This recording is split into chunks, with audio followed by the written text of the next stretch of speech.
Hello everyone. Welcome to the geo ecologist GS. आप सबका बहुत बहुत स्वागत है मेरे इस नए इनिशिएटिव में, जहां की हम लोग एनसीईआरटी सीरीज से शुरू कर रहे हैं और आगे आने वाले लेक्चर्स में जीएस के सारे टॉपिक्स को इसी चैनल पे कवर करेंगे, वो भी हिंदी भाषा में। तो जैसा कि आप जानते हैं कि हम लोग क्लास 11th का एनसीईआरटी शुरू कर चुके हैं और आज उसका चैप्टर नंबर 6 जो कि रिलेटेड है जियोमॉर्फिक प्रोसेसेस से, उसको डिस्कस करने वाले हैं इस वीडियो में। तो इस वीडियो को लास्ट तक देखिएगा और जैसा कि मैं हमेशा रेकमेंड करता हूं, आप एक पेपर और पेन लेके जरूर इस वीडियो को देखिएगा, ताकि आप important terminologies, important words, important लोगों के नाम अगर हो या कोई फीचर हो, ये सारी बातों को आप रिवीजन के दौरान भी नोट कर सके। तो ये बेटर रहेगा आपके प्रिपरेशन के लिए। और अगर आपने हमारे चैनल को सब्सक्राइब नहीं किया है अब तक, तो प्लीज इसको सब्सक्राइब जरूर करिए, वीडियोस को लाइक जरूर करिए और प्लीज इसको ज्यादा से ज्यादा लोगों को शेयर भी करिए। तो आइए अब पढ़ते हैं।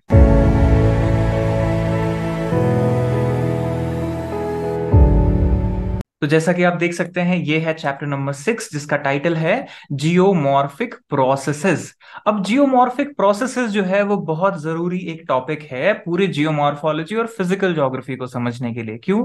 क्योंकि जब हम जियोमॉर्फोलॉजी को पढ़ते हैं तो जियोमॉर्फोलॉजी को अक्सर हम एक तरीके से समझते हैं कि ये एक कॉम्बिनेशन है दो चीजों का, प्रोसेसेस का और उससे एसोसिएटेड फॉर्म्स का, जिसको हम बोलते हैं लैंडफॉर्म्स। ठीक है, तो अगर आप प्रोसेसेस पे ध्यान नहीं देंगे तो लैंडफॉर्म्स के फॉर्मेशन, उनके जो एट्रीब्यूट्स है, उसको आप समझ नहीं पाएंगे। इसलिए ये चैप्टर बहुत जरूरी हो जाता है आपको जियोमॉर्फोलॉजी के लिए, फिजिकल ज्योग्राफी के लिए खास करके समझने के लिए। तो आइए इस चैप्टर को देखते हैं और इसमें प्रोसेसेस को समझते हैं। तो इसमें कहा गया है कि आप अर्थ के बारे में और सारी इंटीरियर के प्रोसेसेस और बाकी चीजें पहले भी देख चुके हैं। और इसमें एक कॉमन चीज जो है कि हमने देखा कि अर्थ क्रस्ट इवॉल्व कैसे हुआ, उसकी लेयरिंग कैसे हुई, कैसे वो मूव करता है, और अर्थक्वेक्स और वोल्केनिज्म से रिलेटेड चीजें हमने देखी, कैसे रॉक्स एंड मिनरल से वो बना हुआ है, हमने लास्ट यूनिट में कवर किया। तो इसमें हमारा एक सवाल यहां पे एनसीईआरटी देता है कि सरफेस जो अर्थ का है वो अनइवन क्यों है। अगर इस सवाल का जवाब आप देंगे तो ही आप लैंडफॉर्म्स को डिस्क्राइब करेंगे, और डिस्क्राइब करने के लिए आपको क्या चाहिए? प्रोसेसेस की जानकारी चाहिए। तो इसीलिए जियोमॉर्फिक प्रोसेस को समझना जरूरी है इस सवाल को आंसर करने के लिए। तो देखिए कि लिखा है अर्थ क्रस्ट इज डायनेमिक, यानी ये हमेशा एवर चेंजिंग रहा है। 4.6 बिलियन ईयर से लेके आज तक ये हमेशा बदलाव वाला रहा है, हमेशा चेंज होता रहा है। और हम वेल अवेयर हैं कि अर्थ जो है वो दोनों तरीके से मूव करता है, यानी वर्टिकल मूवमेंट भी होता है इसमें और हॉरिजॉन्टल मूवमेंट भी होता है। राइट, तो ये जो है इंपॉर्टेंट इसके इंटीरियर स्ट्रक्चर के ऊपर आधारित है। राइट, तो इसमें आप देखेंगे कि यहां लिखा है of course it moved a bit faster in past than the rate at which it is moving now. यानी पहले पास्ट में ये थोड़ा फास्ट था, अब थोड़ा सा स्लो हो गया है मूवमेंट। और डिफरेंसेस इन इंटरनल फोर्सेस, ये स्टेटमेंट को एकदम याद से रख लीजिएगा, क्योंकि ये स्टेटमेंट डायरेक्ट क्वेश्चन के रूप में भी आपको पूछा जा सकता है कि कैसे आप इसको एक्सप्लेन करेंगे या एलैबोरेट करेंगे। खास करके यूपीएससी जैसे एग्जाम्स ये स्टेटमेंट देके बोल देते हैं एलैबोरेट। तो इसीलिए ध्यान रखिए कि क्या कह रहा है। The differences in internal forces operating from within the earth which built up the crust have been responsible for variations on outer surface of the crust. अब इसी को अगर एलैबोरेट करने कहते हैं कि अंदर की जो चीजें हैं, इंटरनल सरफेस जो है आपका, इंटरनल स्ट्रक्चर जो है, वो कैसे एक्सटर्नल को इफेक्ट करता है, उसमें जो डिफरेंसेस होती हैं, वेरिएशंस, उसकी वजह से क्रस्ट में कैसे आता है, यही बात को हमें समझना है। तो यहां कहा गया है, इसको डिटेल में अगर देखिए तो यहां अगर देखेंगे आप कि अर्थ सरफेस जो है ये continuously external as well as internal surface से क्या है, ससेप्टेबल है। तो एक्सटर्नल फोर्सेस क्या है? ऊपर से आने वाली, यानी सनलाइट जैसे हो गया, एटमॉस्फेरिक प्रोसेसेस हो गए, क्लाइमेटोलॉजिकल प्रोसेसेस हो गए, और धरती के नीचे से जो हीट वाला प्रोसेस है हमने पीछे पढ़ा। तो इसीलिए इंटरनल और एक्सटर्नल दोनों फोर्सेस हैं। और यहां पे उसका साइंटिफिक टर्मिनोलॉजी, ज्योग्राफिक वोकैबुलरी में ऐड कर लीजिए इसको, क्या कहा गया इसी को? एक्सोजेनिक और एंडोजेनिक। जो बाहर से आता है उसको हम कहते हैं एक्सटर्नल, एक्सोजेनिक फोर्सेस। राइट, और जो अंदर से फोर्सेस लगती हैं धरती के क्रस्ट पे उसको बोलते हैं एंडोजेनिक फोर्सेस। यानी धरती बीच में जो सरफेस है ये जो अनड्यूलेटेड है, कहीं फ्लैट है, कहीं माउंटेन है, कहीं प्लेन है, ये इन दोनों फोर्सेस के ऊपर डिपेंड करता है। कि ये दोनों फोर्सेस आपस में कैसे मिली हैं, तो वहां का सरफेस कैसा होगा। राइट, इसीलिए ये दोनों फोर्सेस को पढ़ना यहाँ पे जरूरी है। अब देखते हैं कि actions of exogenic forces result in wearing down, degradation of relief, elevations and filling up, aggradation of basins, depressions. कहने का मतलब जो एक्सटर्नल फोर्सेस हैं वो किन चीजों के लिए रिस्पॉन्सिबल है, तो वो रिस्पॉन्सिबल है रिलीफ फीचर के लोअरिंग डाउन के लिए, डिग्रेडेशन के लिए, वेदरिंग के लिए, इरोजन के लिए। राइट, इस सारे प्रोसेसेस को जैसे हम एक साथ बोलते हैं डेन्यूडेशनल प्रोसेस। तो डेन्यूडेशनल प्रोसेसेस जो है वो बहुत इंपॉर्टेंट है, और इसको आप एक्सोजेनिक फोर्सेस की तरह से देखते हैं। और इसमें एक शब्द यूज किया गया है, ग्रेडेशन और एग्रेडेशन। राइट, तो ए ग्रेड, डी ग्रेड, यानी एग्रेडेशन की जब बात करते हैं तो यानी फिल कर रहे हैं आप किसी गड्ढे में, जब आप बहुत सारा मटेरियल डाल रहे हैं तो ए ग्रेड हो रहा है। लेकिन वही अगर वो मटेरियल चला जा रहा है वहां से तो क्या हो रहा है, डिग्रेड हो रहा है। तो एग्रेडेशन, डिग्रेडेशन, यानी प्रोसेस क्या है, ग्रेडेशन। एग्रेडेशन और डिग्रेडेशन दोनों को मिला के अगर एक ही शब्द कहें तो वो है ग्रेडेशन। तो ग्रेडेशन ऑफ रिलीफ के लिए क्या जरूरी है, एक्सटर्नल फोर्सेस की जानकारी। अब इंडोजेनिक फोर्सेस आपने थोड़ा सा पीछे भी देखा था कि वो ऐसे चीजें हैं जो धरती के नीचे से धरती के सरफेस पे आती हैं, उनको इफेक्ट करता है। तो इसमें आप देखेंगे कि एक इंडोजेनिक फोर्सेस जो है वो मेनली लैंड बिल्डिंग फोर्सेस की तरह जाने जाते हैं। राइट, और एक्सोजेनिक फोर्सेस जो है वो लैंड वियरिंग फोर्सेस की तरह जाने जाते हैं। तो एक बनाता है और एक उसको डिग्रेड करता है, चेंज करता है, इवॉल्व करता है। ये बात याद रखिए। तो सरफेस ऑफ द अर्थ क्या है, सेंसिटिव है, डायनेमिक है, और हम सारे ह्यूमंस इसके ऊपर डिपेंडेंट हैं। राइट, तो इसीलिए इसका पढ़ाई जरूरी है। तो हमको क्या करना है, हमको इन दोनों फोर्सेस को जानना है। क्यों जानना है डिटेल में, ताकि हमारा जो ह्यूमन लाइफ है उसका जो सस्टेनेंस है, उसकी जो प्लानिंग है, लाइक अर्बन प्लानिंग करते हैं, रूरल प्लानिंग करते हैं, कंट्री प्लानिंग करते हैं, उन सब में इस नॉलेज की जरूरत पड़ेगी। तो आप देखेंगे most of the surface of earth had shaped over long periods of time naturally, लेकिन अब इंसान उसका मिसयूज कर रहा है, वो भी एक एजेंट हो गया है। तो कई बार एक नया कॉन्सेप्ट आता है, ह्यूमन एज जियोमॉर्फिक एजेंट। तो ये बातों को थोड़ा अपग्रेड कर लीजिए कि अगर सवाल पूछ दे कि इंसान कैसे जियोमॉर्फिक एजेंट है, कैसे वो प्रोसेसेस में हैम्पर कर रहा है, चेंज कर रहा है, राइट, अपनी एक्टिविटीज की वजह से, तो ये भी आ गया है। अब चलते हैं हमारे मेन टॉपिक जियोमॉर्फिक प्रोसेसेस पे, जिसमें एंडोजेनिक और एक्सोजेनिक प्रोसेसेस को देखेंगे, जो कि क्या करता है, फिजिकल स्ट्रेस क्रिएट करता है, केमिकल एक्शंस क्रिएट करता है, मटेरियल को चेंज करता है धरती पे। और इन सब की वजह से क्या होता है, धरती का कॉन्फ़िगरेशन, बनावट, उसका स्ट्रक्चर बदलता है। इसीलिए जियोमॉर्फिक प्रोसेसेस को पढ़ना जरूरी है। तो जियोमॉर्फिक प्रोसेसेस वो प्रोसेसेस हैं जिनकी वजह से धरती का कॉन्फ़िगरेशन, जिसको आप लैंडफॉर्म्स और उसकी स्ट्रक्चर बोलते हैं, वो चेंज होता है। राइट, अब इसमें दो शब्द और नए आएंगे, क्या आएगा, डायस्ट्रोफिज्म और वोल्केनिज्म। तो वोल्केनिज्म हमने पहले भी देखा, डायस्ट्रोफिज्म को याद रखिए कि ये है स्लो मूविंग फोर्सेस, जो बहुत मिलियंस ऑफ ईयर्स में काम करता है, धीरे धीरे काम करता है। जैसे आपने सुना होगा हिमालय कैसे बना, तो 66 मिलियन ईयर से लेकर आज तक हिमालय क्रिएट हो रहा है, डिग्रेड भी हो रहा है साथ के साथ। राइट, तो ये चीज है जो डायस्ट्रोफिक है। और दूसरा है वोल्केनिक। वोल्केनिक क्या होता है, सडन होता है। तो डायस्ट्रोफिक अगर एक तरफ है जो स्लो है, तो दूसरी तरफ है फास्ट या सडन, यानी अर्थक्वेक एंड वोल्केनिज्म को आप कहां रखेंगे, सडन फोर्सेस के अंदर रखेंगे। राइट, तो इन सबको तो हमने पीछे भी देखा। अब थोड़ा सा आगे चलते हैं और इसमें देखते हैं क्या कहा गया है कि any exogenic element of nature like water, ice, wind, जो सरफेस के ऊपर है, वो क्या करता है, केपेबल है acquiring and transporting earth material. यानी इन सब के पास ये जो एजेंट्स हैं, ठीक है, क्या करते हैं ये एजेंट, वाटर, आइस, विंड, ये मटेरियल को तोड़ने में भी मदद करते हैं और एक जगह से दूसरे जगह लेके भी चले जाते हैं। तो इसकी वजह से क्या होता है, धरती के ऊपर चेंज होता है, इसीलिए इनको जियोमॉर्फिक एजेंट्स भी कहते हैं। या डेन्यूडेशनल प्रोसेसेस में इनको हम देखेंगे कि ये एजेंट्स ऑफ इरोजन है, वेदरिंग है। राइट, तो आप इनको देखेंगे। अब इसी की वजह से क्या होगा, अगर एक जगह से मटेरियल दूसरे जगह ट्रांसपोर्ट हो जाए तो क्या होगा, ग्रेडियंट्स क्रिएट हो जाएंगे, एंगल्स ऑफ स्लोप्स क्रिएट हो जाएगा। राइट, इसीलिए ये वर्ड ग्रेडियंट याद रखिएगा। ये डिग्री ऑफ स्लोप को हम मेजर करते हैं एक शब्द से, ग्रेडियंट कहते हैं। तो ये जो ग्रेडियंट है ये क्रिएट होता है, क्यों, क्योंकि ये फोर्सेस जो है वो काम करते हैं, ये एजेंट्स जो काम करते हैं इसकी वजह से। तो जियोमॉर्फिक प्रोसेसेस और जियोमॉर्फिक एजेंट्स जो होते हैं, स्पेशली एक्सोजेनिक, वो खास करके एक ही समय पे आप देखेंगे जो काम करते हैं, तो एक पूरे लैंडफॉर्म को भी प्रोसेस की तरह क्रिएट करते हैं। तो आगे देखिए, इसमें लिखा है कि a process is a force applied on earth material affecting the same. अब क्या है, an agent is a mobile medium, running water, ice, wind, wave, current, ये सारे हैं, इन सबको आप जियोमॉर्फिक एजेंट की तरह लिख सकते हैं। अब यहां फिर से एक सवाल है, देखिए, do you think it is essential to distinguish geomorphic agents and geomorphic processes? क्या आपको लगता है दोनों अलग अलग चीजें हैं? तो बिल्कुल आपको इसको देखना चाहिए ध्यान से कि कौन से एजेंट्स हैं, कौन से प्रोसेस हैं और उनसे क्या होता है, राइट। तो ग्रेविटी जो है धरती पे, ये भी बहुत इंपॉर्टेंट है रोल प्लेयर इसमें खास करके, क्योंकि एक तो ये directional force activating all down slope movement, यानी स्लोप अगर ऐसा है तो सारा ग्रेविटी के इन्फ्लुएंस में मटेरियल नीचे की तरफ आएगा अपने आप ही, राइट। बट इसके अलावा इनडायरेक्ट ग्रेविटेशनल स्ट्रेस जो है वो भी वेव, टाइड, करंट, विंड इनको इफेक्ट करता है, जैसा कि आप जानते हैं। तो विदाउट ग्रेविटी एंड ग्रेडियंट, दो शब्द याद रखिए, ये 2G वाला चीज याद रखिए, gravity and gradient, there would be no mobility. धरती के ऊपर कोई चीज ऐसे मोबाइल नहीं होता, मूवमेंट नहीं होता अगर ये दो चीज नहीं होता, राइट। तो ट्रांसपोर्टेशन, इरोजन, डिपोजिशन सब इसी के ऊपर डिपेंडेंट है। ग्रेविटेशनल स्ट्रेस हुआ, वहां पे प्रोसेस शुरू हुआ, उसकी वजह से सारा का सारा फॉर्मेशंस होगा, सारा क्रिएशंस होंगे, राइट। अब ऐसे ही इसमें देखिए इंडोजेनिक की बात की गई, तो इंडोजेनिक यानी धरती के नीचे से जो मटेरियल में डिफरेंसेस आते हैं नीचे के प्रोसेसेस की वजह से।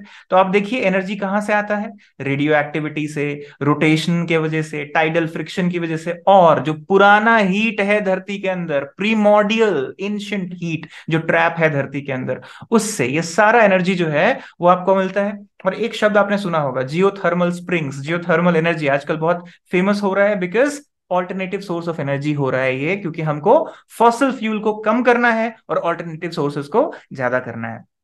तो जियोथर्मल एनर्जी जो है वो उसी का एक फॉर्म है। तो जियोथर्मल ग्रेडियंट जो होते हैं वो हीट फ्लोज के ऊपर बेस्ड है, और ये बात हमने पढ़ा, आर्थर होम्स ने बताया था, राइट। तो इसकी वजह से आप देखेंगे कि हर जगह पे ये वेरिएशन वाला होता है, हर जगह तो ग्रेडियंट सेम नहीं है, तो कहीं क्रिस्टल थिकनेस, स्ट्रेंथ, ये सारा जो है वो बदलता है हीट फ्लो की वजह से। इसीलिए आप देखेंगे इंडोजेनिक फोर्सेस क्या है, नॉन यूनिफॉर्म है, ये बात याद रखने के लिए, राइट। और खास करके जब प्लेट टेक्टोनिक्स आप देखते हैं तो प्लेट बाउंड्रीज देखते हैं, वहां पे बहुत सारे चेंजेस होते हैं, और उसी की वजह से कितने सारे फीचर्स आपने पीछे भी पढ़े। अब आते हैं डायस्ट्रोफिज्म को थोड़ा देखते हैं। तो डायस्ट्रोफिज्म में आप देखिएगा इसका मेन रोल क्या है, ये तो एक तो स्लो है जो आपने पहले देखा, लेकिन मेनली इसमें ओरोजेनी और एपीरोजेनी की बात आती है। अब एक नाम यहां लिख लीजिए क्योंकि इसमें दिया नहीं गया है, एक बहुत बड़े जियोलॉजिस्ट थे जिनका नाम था जीके गिलबर्ट। तो जीके गिलबर्ट ने 1890 में ये दोनों शब्द कॉइन किए थे, ओरोजेनी, एपीरोजेनी। क्या बताने की कोशिश की उन्होंने डायस्ट्रोफिज्म के अंदर, कि ये दो प्रोसेसेस जो होते हैं वो किसके लिए रिस्पॉन्सिबल हैं, माउंटेन बिल्डिंग के लिए, ओरो मतलब होता है माउंटेन, और एपीरो मतलब होता है कॉन्टिनेंट बिल्डिंग, यानी अपलिफ्टमेंट, वॉर्पिंग, राइट, इनके लिए है। और उसके अलावा अर्थक्वेक और प्लेट टेक्टोनिक्स तो हमने जाना ही है जो कि काम करता है इस पे। अब इसमें बात करेंगे हम कि ओरोजेनी जो प्रोसेस है, माउंटेन बिल्डिंग का जो प्रोसेस है, राइट, इससे आप देखेंगे बहुत सारे माउंटेन्स, जिसको आप फोल्ड माउंटेन बोलते हैं, वो क्रिएट हुआ, और एपिरोजेनी की वजह से बहुत सारे डिफॉर्मेशंस आपको देखने को मिलेंगे। प्रोसेसेस यही है, राइट। और ये सारे प्रोसेसेस इंटरनली काम करते हैं, जैसे कौन से वेरिएशन की वजह से, तो Pvt, pressure volume temperature variation, जो हमने पीछे भी पढ़ा, राइट। तो एपिरोजेनी और ओरोजेनी जो है इनके बीच में क्या फर्क है, ये बात हम कर सकते हैं, राइट। तो इसमें एक प्रोसेस है वोल्केनिज्म। अब वोल्केनिज्म मतलब मटेरियल नीचे से आ रहा है, यानी प्रोसेस नीचे का है, यानी एंडोजेनिक। तो वोल्केनिज्म अगर देखेंगे तो वोल्केनिज्म क्या है, ये सडन मूवमेंट है, मैग्मा, मोल्टन मैग्मा जो धरती के ऊपर आता है वेंट से, वोल्केनो से, राइट। और इसमें आप देखेंगे कि वोल्केनोस की वजह से बहुत सारे रॉक्स फॉर्म होते हैं, जो हमने रॉक्स एंड मिनरल्स में पढ़ा। तो मैंने क्या कहा था, रॉक्स एंड मिनरल्स बहुत इंपॉर्टेंट चैप्टर है, राइट। और एक्सोजेनिक क्या है, एक्सटर्नल फोर्सेस की वजह से, एटमॉस्फेरिक फोर्सेस, ग्रेविटेशनल फोर्सेस, जिसकी वजह से स्ट्रेस क्रिएट होता है, और इस पुशिंग एंड पुलिंग की वजह से डिफॉर्मेशन होता है सरफेस के अंदर, मटेरियल टूटते हैं, डिस्प्लेस होते हैं, ट्रांसपोर्ट होते हैं, राइट। तो ये जो स्ट्रेस क्रिएट होता है, इसकी वजह से आप देखेंगे मटेरियल जो है वो बहुत सारे फॉर्म्स में मिलते हैं धरती के ऊपर, राइट। तो ये सारा चीज है। अब इसमें केमिकल प्रोसेस भी होता है। अब जैसे पानी है, वो क्या करता है, केमिकल रिएक्शन कर लेता है किसी तरीके के मिनरल के साथ, तो वो वहां चेंजेस लेके आता है। तो ये सारे एक्सटर्नल फोर्सेस हैं, और इसमें आप नाम सुनेंगे commonly, weathering, erosion, mass wasting, ये सारे के सारे प्रोसेसेस इसमें आएंगे, राइट। और इन सारे प्रोसेस को अगर मैं एक नाम से बुलाऊं, किस किस प्रोसेस को, weathering, erosion, mass wasting, transportation and deposition, इन सबको अगर एक साथ बोला जाए तो क्या बोलेंगे? Denudational processes, denudation, right. इसीलिए एक्सोजेनिक प्रोसेसेस को कई बार डेन्यूडेशनल प्रोसेसेस भी कह देते हैं। तो दोनों में कंफ्यूजन नहीं क्रिएट हो जाए, इसलिए ध्यान रखिएगा। एक्सो मतलब एक्सटर्नल, एक्सटर्नल यानी एजेंट्स कौन से होंगे? तो एक्सटर्नल एजेंट्स होंगे, और उन एजेंट से जो प्रोसेस काम करेगा, जिसमें वेदरिंग होगा, इरोजन होगा, मास वेस्टिंग होगा, ट्रांसपोर्टेशन, डिपोजिशन होगा, उनको हम डेन्यूडेशनल प्रोसेस कहेंगे। इनकी वजह से इस धरती के सरफेस पे ग्रेडेशन होगा, चेंजेस आएंगी, राइट। तो यहां पे इसका डायग्राम भी दिया गया है डेन्यूडेशनल प्रोसेस का, आप देख सकते हैं, weathering, mass movement, erosion, transportation. और ये किसके इन्फ्लुएंस में होता है? तो दिया गया है यहाँ पे ड्राइविंग फोर्स या energy, gravitational, molecular stress, chemical action, यहाँ पे ग्रेविटी, काइनेटिक एनर्जी, साफ साफ लिखा है। अब इस तरह के डायग्राम्स आपको आंसर राइटिंग में बहुत मदद करते हैं, तो इसको ध्यान से बना के रख लीजिए। और आगे पढ़ते हैं, इसमें हम देखते हैं कि difference in velocities of wind and direction, कई बार उसकी वजह से भी बहुत सारा intensity, precipitation changes, evaporation changes की वजह से, टेम्परेचर चेंजेस की वजह से, फ्रीजिंग एंड थॉइंग की फ्रीक्वेंसी बदलती है। इन सब की वजह से आप देखेंगे जियोमॉर्फिक प्रोसेस जो है वो क्या करता है? वैरी करता है विद इन अ रीजन, हर जगह सेम नहीं है क्योंकि इसमें वेरिएशंस हैं, राइट। तो क्लाइमेटिक फैक्टर्स को अगर पकड़ ले, यहां पे देखिए इसमें लिखा गया है, तो क्लाइमेटिक फैक्टर्स कितने इंपॉर्टेंट है? तो क्लाइमेटिक फैक्टर्स उतने ही इंपॉर्टेंट हैं जितना कि बाकी के फैक्टर्स, राइट। क्योंकि क्लाइमेट एक लॉन्ग टर्म प्रोसेस है, राइट। और लॉन्ग टर्म में आप देखेंगे क्या, बहुत सारे जो धरती के ऊपर माउंटेन्स हैं और चीजें हैं, उस पे क्लाइमेटिक एक्शन की वजह से इसमें चेंजेस आता है। और अभी हम क्या देख रहे हैं ग्लोबल क्लाइमेट चेंज में? ग्लेशियर्स मेल्ट हो रहा है। और ग्लेशियर मेल्ट हो रहा है मतलब क्या हो रहा है? मास ऊपर से, माउंटेन के ऊपर से हट रहा है, सरफेस नया नीचे से ऊपर आ रहा है। तो क्या होगा? चेंजेस होगा, अर्थक्वेक नीचे से आ सकता है डिसबैलेंस होने की वजह से, ये सारी बातें होती हैं। और इसमें बहुत सारे फीचर्स आप पढ़ते हैं, राइट। तो आप देखिए द टर्म स्ट्रक्चर, कहीं पे भी जब स्ट्रक्चर ऑफ रॉक्स हो, स्ट्रक्चर ऑफ लैंडफॉर्म हो, तो उसके मतलब क्या होता है इसमें? Aspect of rock. अब एस्पेक्ट क्या है? Direction, right. किस तरफ को डायरेक्टेड है वो रॉक, तो डायरेक्शन को एस्पेक्ट कहते हैं। और fold, fault, orientation, inclination, right, presence and absence of joints, bedding plane, hardness, softness, chemical susceptibility, ये सारी चीज, permeability, impermeability, ये जितनी भी चीजें आप सुनते हैं ये सब वैरी करता है। इसी वजह से ये सारे के सारे क्लाइमेटिक फैक्टर्स और उससे रिलेटेड एक्सोजेनिक फैक्टर्स की वजह से। अब ये वैरी करता है तो ऑब्वियसली वेरिएशन लेके आएगा लैंडफॉर्म्स में, अलग अलग तरीके के लैंडफॉर्म्स एग्जिबिट करेगा धरती पे, राइट। तो under varying climatic conditions particular rocks में exhibit different degrees of resistance to these processes. अब रॉक्स अलग तरीके से काम करता है, राइट। तो क्या होगा? कुछ रेसिस्टेंट रॉक्स है तो रुक जाएगा, उसका इरोजन नहीं होगा, और कुछ वहां से पूरा गायब ही हो जाएगा इरोड होके। इसीलिए इसमें आप देखेंगे कि क्लाइमेट जैसा जैसा वैरी करता है धरती पे, तो अलग अलग जगह अलग अलग लैंडफॉर्म्स मिलते हैं। डेजर्ट के लैंडफॉर्म्स बिल्कुल अलग दिखते हैं, कोस्टल एरियाज के लैंडफॉर्म अलग दिखते हैं, माउंटेनस एरियाज के लैंडफॉर्म अलग दिखते हैं। क्यों? क्योंकि ये प्रोसेसेस अलग तरीके से काम करता है, और हर जगह पत्थर जो है वो अलग अलग कॉम्पोजिशन के मिलते हैं धरती पे, तो इसकी वजह से। अब वेदरिंग को थोड़ा देखिए। वेदरिंग जब शब्द यूज होता है तो याद रखिए इट सिंपली मीन्स क्या? वेदरिंग मीन्स कि मटेरियल टूट रहा है, मैकेनिकल डिसइंटीग्रेशन और केमिकल डिकम्पोजिशन ऑफ रॉक्स। मतलब मटेरियल या तो टूट रहा है मैकेनिकली, या तो डिकम्पोज हो जा रहा है, right, due to various elements of weather and climate, denudational processes की वजह से, राइट। तो इसमें क्या ध्यान रखना है कि वेदरिंग जो है वो एक पत्थर मान लीजिए ऐसे है, ये पत्थर यहीं डिकम्पोज होकर टूट गया, तो अपनी जगह पे ही ये टूट के बिखरा हुआ है। इस प्रोसेस को वेदरिंग कहते हैं। इसीलिए इसमें एक शब्द यूज किया जाता है, क्या? In situ. वेदरिंग का मतलब होता है मटेरियल टूट के वहीं पे ही है, मतलब वहां से दूर नहीं गया। अगर दूर चला गया तो क्या हो जाएगा? इरोजन हो जाएगा, ट्रांसपोर्टेशन हो जाएगा। वेदरिंग का मतलब अपने ही सिचुएशन में इन सीटू, ये बात को थोड़ा ध्यान रखना है।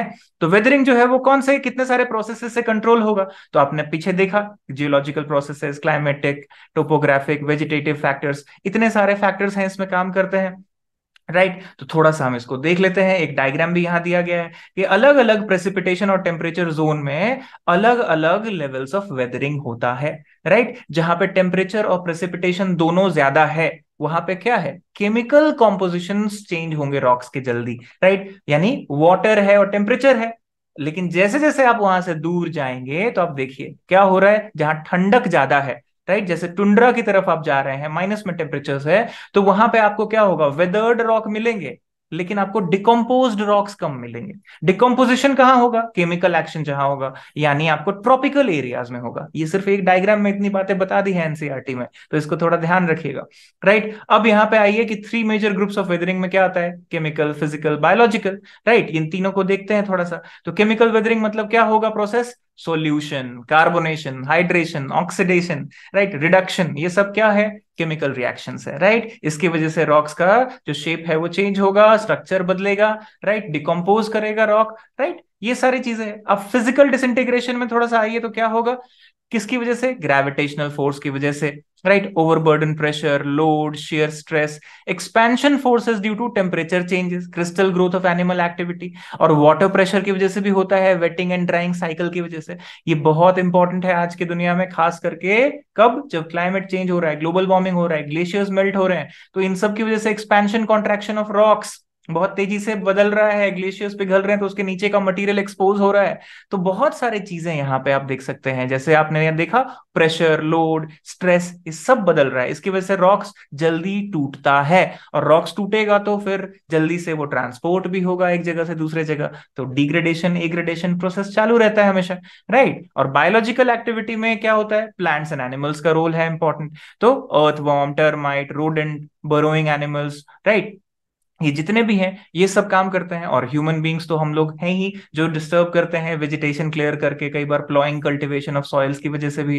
राइट, और डिकेइंग ऑफ प्लांट भी इंपॉर्टेंट है। ह्यूमस आपने सुना होगा, तो ह्यूमस कंटेंट जो सॉइल में होता है वो इसी वजह से ह्यूमिक, कार्बोनिक एसिड्स, ये सारा जो सीक्रेट करते हैं। और प्लांट्स का रूट जो होता है कई बार पेनिट्रेट करता है पत्थर के बीच में, आपने देखा होगा अगर, वो भी उसको तोड़ देता है, तो वो मैकेनिकल डिसइंटीग्रेशन भी कर देता है कई बार।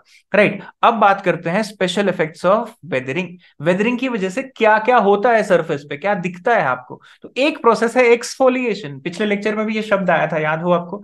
फोलिएशन, एक्सफोलिएशन, यानी क्या? एक लेयर आफ्टर लेयर जो है मटेरियल हट रहा हो। तो ये जो है वो आप फिजिकल वेदरिंग में देखेंगे, जहां पे थर्मल कॉन्ट्रैक्शन या एक्सपेंशन हो रहा है, सॉल्ट वेदरिंग भी हो रहा है जहां पे हीटिंग इफेक्ट है बहुत ज्यादा। तो इसकी वजह से आपको ये एक्सफोलिएशन कई जगह मिलता है। और एक फीचर है exfoliation domes, right, tor formation, एक बड़ा पत्थर आप देखेंगे यहाँ पे, उसके आसपास छोटा छोटा पत्थर टूट के बिखरा हुआ होगा। तो ऐसे सर्फेसेस आपको दिखेंगे। कर्नाटका प्लेट्यू में, इंडिया में बहुत सारे ऐसे मिलते हैं, आप देख सकते हैं अगर पिक्चर्स, तो आपको यहाँ पे भी दिया गया एक्सफोलिएशन इस तरीके से। राइट, तो इसके ऊपर से लेयर आफ्टर लेयर ये टूटता जाएगा कॉन्ट्रैक्शन एक्सपेंशन की वजह से।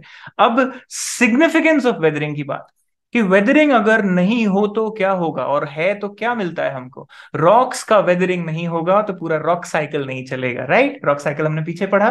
तो वेदरिंग एक इंपॉर्टेंट चीज है, एक इंपॉर्टेंट प्रोसेस है, और इसी से रिगोलिथ, डेब्री, सॉइल, सब कुछ इसी से बनता है। और सॉइल बायोजोग्राफी का इंपॉर्टेंट कंपोनेंट है। राइट, बायोडाइवर्सिटी उसके बिना चलेगा नहीं। तो वेदरिंग जो है वो डायरेक्टली एंड इनडायरेक्टली पूरे इकोसिस्टम के लिए इंपॉर्टेंट है, पूरा प्रोसेस है ये। राइट, तो weathering of rocks and deposits help in enrichment and concentration of certain valuable ores of iron, manganese, aluminium, copper.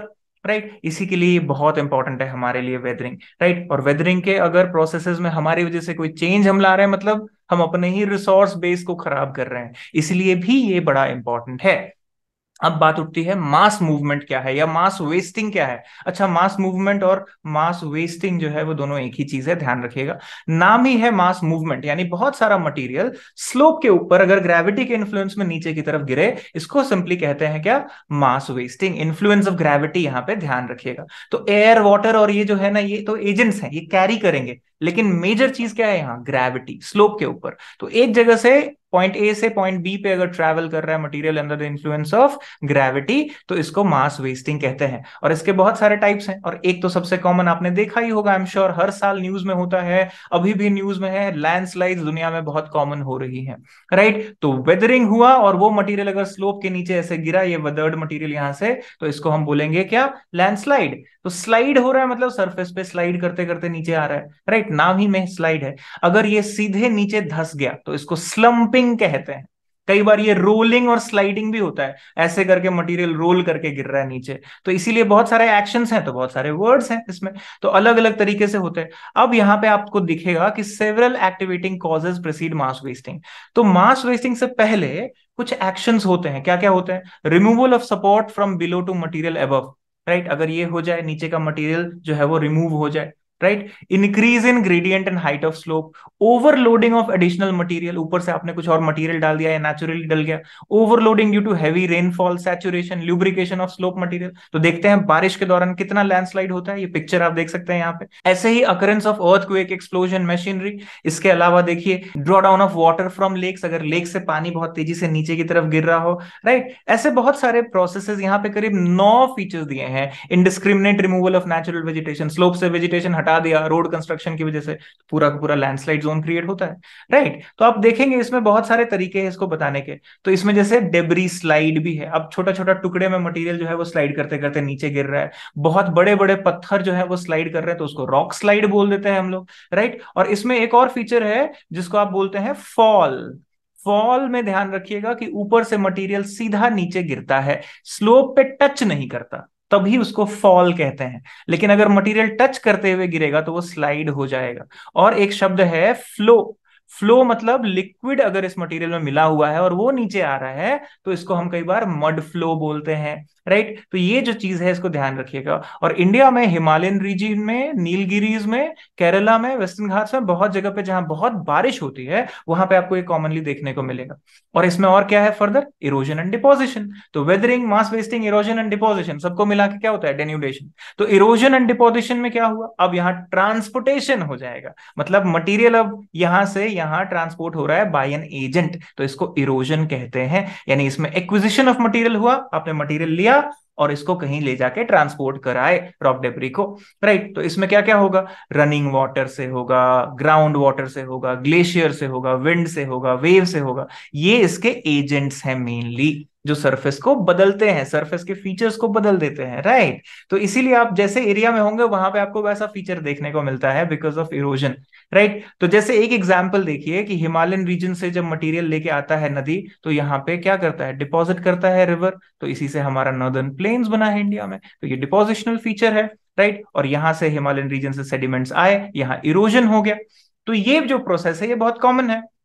और इसमें लिक्विड वाटर की बात कर रहे थे हम, यहाँ पे विंड से भी होता है, ग्लेशियर से भी होता है, मटेरियल डिपॉजिट होता है। और आपको याद हो टिल डिपॉजिट्स की बात की थी हमने जब कॉन्टिनेंटल ड्रिफ्ट के एविडेंसेस देख रहे थे, तो ग्लेशियर के द्वारा लाया गया मटेरियल टिल डिपॉजिट्स कहते हैं उसको। तो जैसा मटेरियल वैसा नाम होगा, राइट। तो ये सारी चीजें यहाँ दी गई है। अब आते हैं कि वेदरिंग से क्या बनता है, सॉइल फॉर्मेशन भी होता है। तो सॉइल जो है वो एक डायनामिक मीडियम है जिसमें प्लांट्स ग्रो करता है, इसके लिए इसको बायोजोग्राफी का एक इंपॉर्टेंट हिस्सा मानते हैं। केमिकल, फिजिकल, बायोलॉजिकल एक्टिविटी जो है, राइट, इसकी वजह से आपको देखेंगे सॉइल अलग अलग तरीके के होते हैं। तो यहां बात करनी है अपने को क्या, सॉइल और उसके प्रोसेस ऑफ फॉर्मेशन। तो सॉइल क्या है, result of decay, right, and also medium for growth. It is changing and developing body and it has many characteristics that fluctuate within seasons. तो सीजनैलिटी की वजह से भी, राइट। अब क्लाइमेट का जोन बहुत इंपॉर्टेंट है सॉइल के लिए, कि अलग अलग दुनिया में क्लाइमेट जोन्स हैं तो सॉइल अलग अलग मिलते हैं। उसके अलावा बायोलॉजिकल एक्टिविटी, कहीं ऑर्गेनिक सॉइल मिलता है तो कहीं इनऑर्गेनिक सॉइल है, यानी मटेरियल में ऑर्गेनिक मटेरियल है ही नहीं वहां पे। तो इसीलिए प्रोसेस को जानना जरूरी है। तो लास्ट में थोड़ा प्रोसेस ऑफ सॉइल फॉर्मेशन दिया है जियोमॉर्फिक प्रोसेस में, बहुत इंपॉर्टेंट है। और इसका लिंक कहाँ जाएगा, बायोजोग्राफी में, बायोम्स को समझने में। हर जगह पे अलग अलग तरह के सॉइल हैं तो उससे रिलेटेड वेजिटेशन अलग अलग मिलेगा आपको।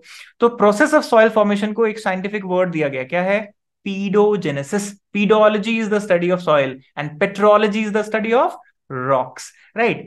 तो ये वेदरिंग के ऊपर और ऑब्वियसली अदर डेन्यूडेशनल प्रोसेस के ऊपर डिपेंड करता है। तो वेदर्ड मटेरियल क्या होता है, कहीं ट्रांसपोर्ट हुआ, राइट, और वहां पे बैक्टीरिया आ गया, फिर उस पे मॉसेस, लाइकेंस, उसके ऊपर पेड़ उगने लग जाते हैं धीरे धीरे। आपने इकोलॉजिकल सक्सेशन अगर नाम सुना हो, राइट, तो ये होना शुरू होता है, ह्यूमस एक्यूमुलेट होता है, कई बार छोटे छोटे घास उग जाते हैं उसके ऊपर, फर्न्स उग जाते हैं, बुशेस एंड ट्रीज उग जाते हैं ग्रेजुअली। तो पूरा एक इकोसिस्टम तैयार कर देता है सॉइल, राइट। और प्लांट्स रूट कई बार पेनिट्रेट करता है, तो बरोइंग एनिमल्स जो है वो भी पेनिट्रेट करते हैं सॉइल में, और इसकी वजह से वहां पे चेंजेस लेके आते हैं।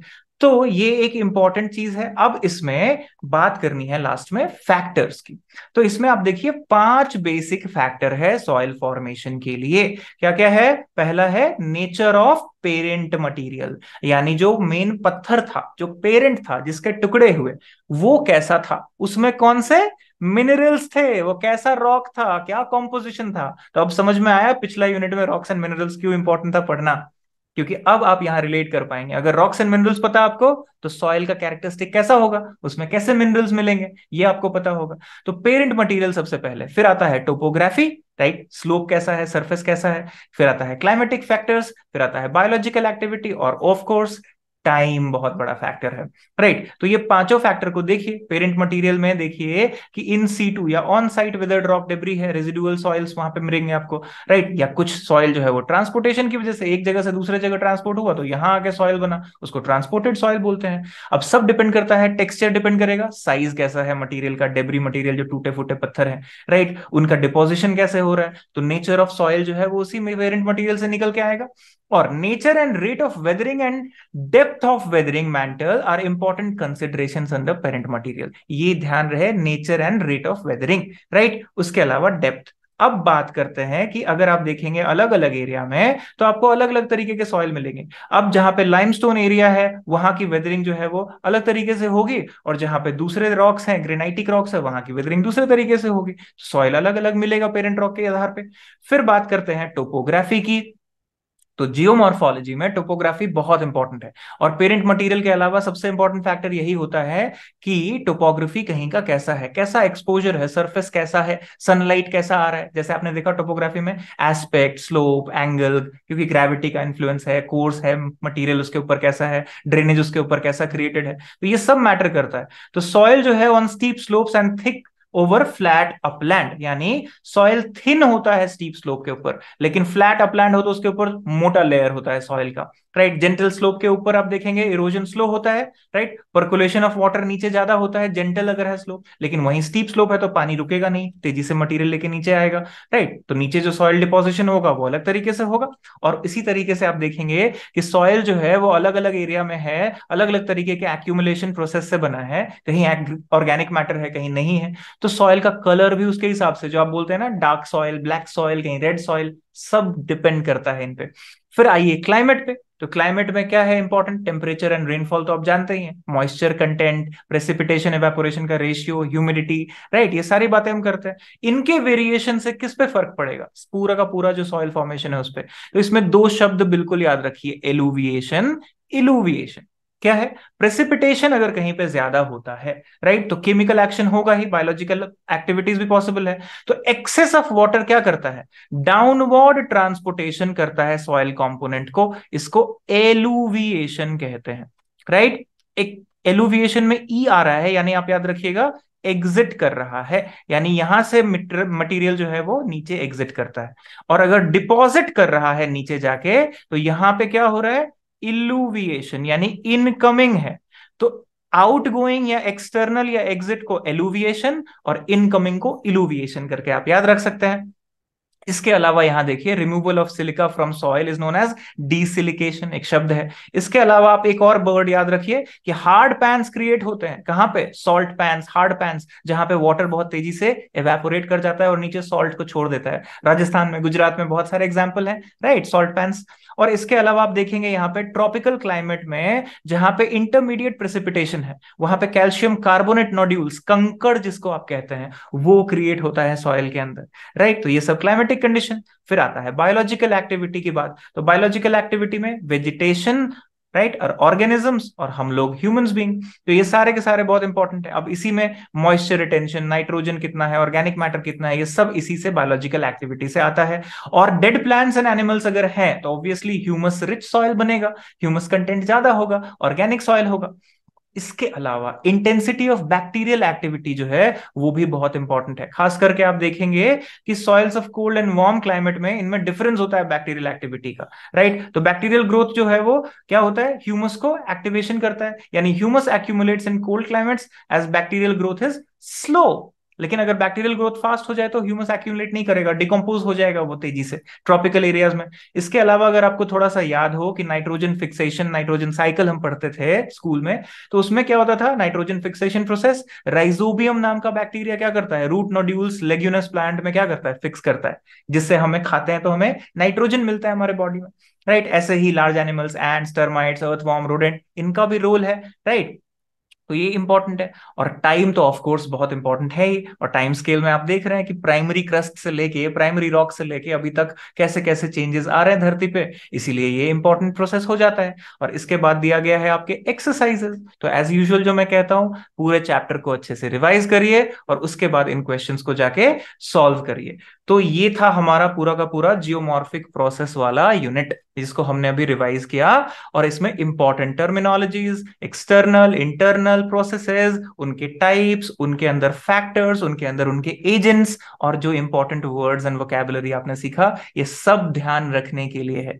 तो इस प्रोसेस को अगर आप अच्छे से समझ गए, तो अब आप आगे आने वाले समय में लेक्चर्स में लैंडफॉर्म्स को बहुत आसानी से समझ जाएंगे कि ये लैंडफॉर्म है तो ये कैसे बना, क्या रहा इसके पीछे का प्रोसेस, कोई एंडोजेनिक प्रोसेस से बना या एक्सोजेनेटिक प्रोसेस से बना, कैसा दिखता है ये, तो ऐसा क्यों दिखता है ऐसे जगह का लैंडफॉर्म। राइट, तो ये सारे एक्सप्लेनेशन इसी यूनिट के आधार पे होने वाले हैं। तो जिसको भी फिजिकल ज्योग्राफी में इंटरेस्ट है, जियोमॉर्फोलॉजी में इंटरेस्ट है, उसको जियोमॉर्फिक प्रोसेस जरूर अच्छे से आना चाहिए। तो मैं आशा करता हूं आपको ये सारी बातें समझ आई होंगी। और अगर आपने चैनल को सब्सक्राइब नहीं किया है तो please do subscribe, please like the video and also share it. Please इसको ज्यादा से ज्यादा लोगों में शेयर करिए, ताकि और ज्यादा व्यूअरशिप आए, हमें और इंकरेजमेंट मिले।